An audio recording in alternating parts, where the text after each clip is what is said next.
दोस्तों, हमारी दुनिया में मौजूद समुद्र हमारी सोच से बहुत ज्यादा गहरे और बड़े हैं।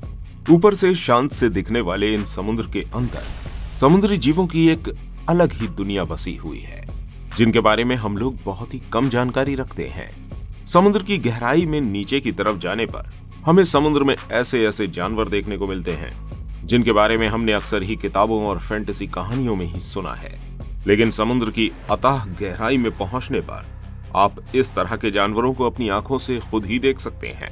लेकिन दोस्तों, आपको बता दें कि समुद्र की गहराई में जितना नीचे की तरफ हम जाते हैं, वहां पर हम इंसानों के जीवित रहने की संभावना उतनी ही कम हो जाती है। लेकिन ये संभावना केवल हम इंसानों के लिए है, क्योंकि समुद्र के ऐसे हिस्सों में आपको कई ऐसे जीव देखने को मिल जाएंगे जो सैकड़ों सालों का जीवन काल लेकर पैदा होते हैं और समुद्र के इस हिस्से में ही अपनी पूरी जिंदगी बिता देते हैं। आज की अपनी इस वीडियो में हम जानते हैं कुछ ऐसे ही अनोखे और दिलचस्प जीवों के बारे में। साथ ही आपको बताएंगे सतह से लेकर समुद्र के सबसे गहरे जोन्स के बारे में भी। दोस्तों, ये वीडियो काफी इंटरेस्टिंग रहेगी, इसलिए आप इसे लास्ट तक जरूर देखिएगा। सतह से 200 मीटर की गहराई के इस जोन को दी सनलाइट जोन कहा जाता है, क्योंकि समुद्र के इस हिस्से में सूरज की रोशनी भरपूर मात्रा में पहुंचती है और यहाँ पर हमें रंग बिरंगे समुद्र में रहने वाले जानवर भी दिखाई देते हैं। सूरज की रोशनी बहुत अधिक मात्रा में पहुंचने की वजह से यहाँ पर आपको जलीय पौधे भी नजर आते हैं। 200 मीटर से और ज्यादा गहराई पर जाने पर दूसरा जोन ट्विलाइट जोन शुरू होता है। यहाँ पर पहुंचते पहुंचते सूरज की रोशनी काफी मध्यम हो जाती है, जिस वजह से इस एरिया में फोटोसिंथेसिस प्रोसेसिंग काफी स्लो हो जाती है, यानी वो प्रक्रिया जिसमें सूरज की रोशनी से पेड़ पौधे अपना खाना बनाते हैं, वो प्रक्रिया यहाँ पर सनलाइट जोन के मुकाबले कम रह जाती है। इसके और नीचे जाने पर 1000 मीटर की गहराई पर आपको द मिडनाइट जोन एरिया मिलता है। इतनी गहराई पर पहुंचने पर आपको सूरज की रोशनी बिल्कुल भी नहीं मिलती, जिसकी वजह से यहाँ काफी अंधेरा देखने को मिलता है और इस अंधेरे में रोशनी का केवल एक ही सोर्स होता है, जो है यहाँ रहने वाले वाटर एनिमल्स के अंदर मौजूद बायोलुमिनेसेंट के द्वारा उत्पन्न होने वाली रोशनी। इन जीवों के अंदर होने वाली रासायनिक प्रक्रियाओं के दौरान निकलने वाली ऊर्जा के रूप में ये रोशनी निकलती है, जिसका हमारी दुनिया के बाहरी वातावरण में एक उदाहरण जुगनू के रूप में हमें मिलता है। इस तरह के जानवरों में ही एंगलर फिश भी पाई जाती है, जो अपनी इस रोशनी की मदद से ही समुद्र के अंधेरे में जानवरों का शिकार कर पाती है। लगभग 6000 मीटर की गहराई में जाने पर हमें समुद्र का एबिसोप्लाजिक जोन मिलता है, जिसे हम पाताल लोक भी कह सकते हैं। समुद्र में मौजूद ये जोन पूरे समुद्र का लगभग 60% हिस्सा घेरता है।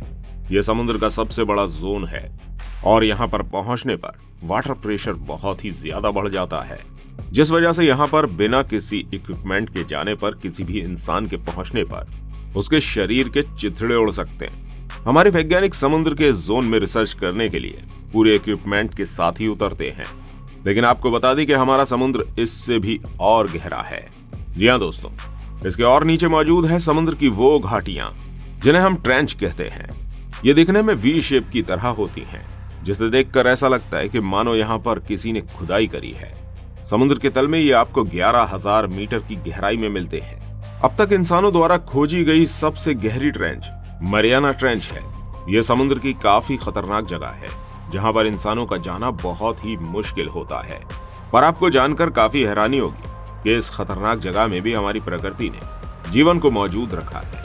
जी हाँ दोस्तों, समुद्र की इतनी गहराई में जहां पर सूरज की रोशनी नहीं पहुंच पाती है और यहाँ का वाटर टेम्परेचर काफी डाउन होता है और जिस वजह से यहाँ पर खाने पीने की व्यवस्था नहीं बन पाती है, ऐसे में यहाँ पर कई तरह के जाइंट वाटर एनिमल मौजूद होते हैं, जो पानी के इतने तेज प्रेशर को झेलते हुए भी काफी बड़े आकार के हो जाते हैं।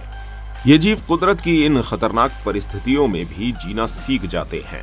समुद्र की गहराई में पाए जाने वाले इन जानवरों में big red jellyfish, the giant Japanese spider crab, the giant squid, the Greenland shark ऐसे कुछ जाइंट एनिमल्स हैं जो डीप सी क्रिएचर्स कहलाते हैं।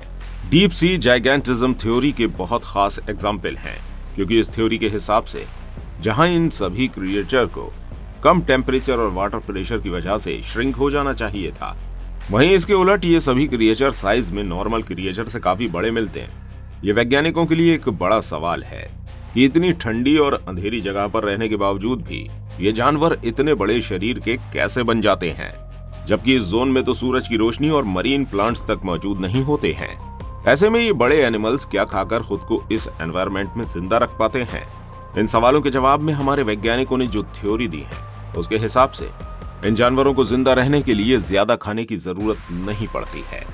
ये जीव अपने खाने पीने के लिए मरीन स्नो पर ही निर्भर होते हैं। मरीन स्नो समुद्र में मरने वाले जानवरों और पेड़ पौधों की वो छोटे छोटे पार्टिकल्स होते हैं जो लगातार ही समुद्र की तल में गिरते रहते हैं, जिन्हें वहां पर कुछ जीव खाकर अपनी जिंदगी जीते हैं। इन्हीं जीवों में एक है वैम्पायर स्क्विड, जिन्होंने अपने अंदर शारीरिक परिवर्तन करके 2 ऐसे फिलामेंट तैयार कर लिए हैं जिनसे ये लगातार गिरती इस मरीन स्नो को खाते रहते हैं। वैसे तो ये मरीन स्नो एक अच्छा फिनोमेना है, लेकिन ये किसी बड़े बायोमास को सपोर्ट नहीं करता है। इसलिए ये बड़े आकार के जीव उन जीवों को खाकर अपना पेट भरते हैं जो मरीन स्नो को खाते हैं। इस तरह छोटे जीवों के लिए ये समुद्र एक ऐसी खतरनाक जगह है जहां पर पलक झपकते ही उनकी जिंदगी उनके हाथ से निकल जाती है। दोस्तों, 21वीं सदी आने तक हमारे पास किसी भी जायंट स्क्विड की कोई भी तस्वीर मौजूद नहीं थी। हमने सिर्फ इन जायंट स्क्विड को तभी देखा है जब ये मरने के बाद समुद्र के तल पर आ जाते थे। हमने कभी भी इन्हें इनके सही वातावरण में जीवित नहीं देखा था। लेकिन साल 2004 में वैज्ञानिकों ने समुद्र के तल में 1000 मीटर नीचे जाकर पहली बार किसी लाइफ जायंट स्क्विड की फोटो ली थी। यह स्क्विड लगभग 13 मीटर लंबा था और इसका वजन 275 किलो था और इसकी आंखें लगभग 30 सेंटीमीटर बड़ी थीं। इस वजह से वैज्ञानिकों का मानना है कि किसी भी दूसरे जीव द्वारा इस स्क्विड का शिकार करना नामुमकिन है। यह स्क्विड लगातार बढ़ते वजन के साथ 700 किलो तक पहुंच सकते हैं और समुद्र के तल में लगभग 2000 मीटर की गहराई में भी आराम से जिंदा रह सकते हैं। आमतौर से ये स्क्विड अपने जिंदा रहने के लिए छोटे स्क्विड और छोटी मछलियों को खाते हैं और शायद यही वो जायंट क्रिएचर्स हैं जिनका जिक्र आज से कई सालों पहले लिखी गई कहानियों में हमें सुनने को मिला है। वैज्ञानिकों का मानना है कि इतना बड़ा शरीर होने के बावजूद भी जायंट स्क्विड का मेटाबॉलिज्म काफी कम होता है। और दोस्तों, केवल जायंट स्क्विड ही नहीं, समुद्र में स्पर्म व्हेल जैसे बहुत ही रेयर क्रिएचर्स होते हैं जो कि इतने बड़े जायंट स्क्विड का शिकार कर पाते हैं। अगर इन सी क्रिएचर्स के बड़े साइज होने की वजह को आप पता करें तो वैज्ञानिकों का कहना है कि ठंडा वातावरण ही उनके शरीर को बड़ा आकार देने में बड़ी भूमिका निभाता है, क्योंकि वर्जमैन के बताए गए नियम के हिसाब से ठंडी जगह पर रहने वाले जीवों का शरीर गर्म जगह पर रहने वाले जीवों के मुकाबले ज्यादा बड़ा होता है। और ये rule warm blood creatures, mammals और वाटर एनिमल्स तीनों पर लागू होता है।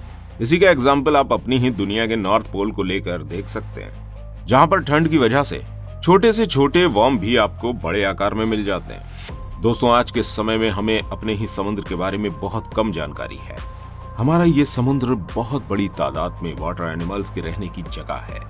धरती के ऊपर किए जा रहे छोटे से छोटे परिवर्तन इन वाटर एनिमल्स पर सीधा असर डालते हैं, चाहे वो अनलिमिटेड फिश कैचिंग हो या यूज ऑफ प्लास्टिक हो या फिर डीप सी माइनिंग हो।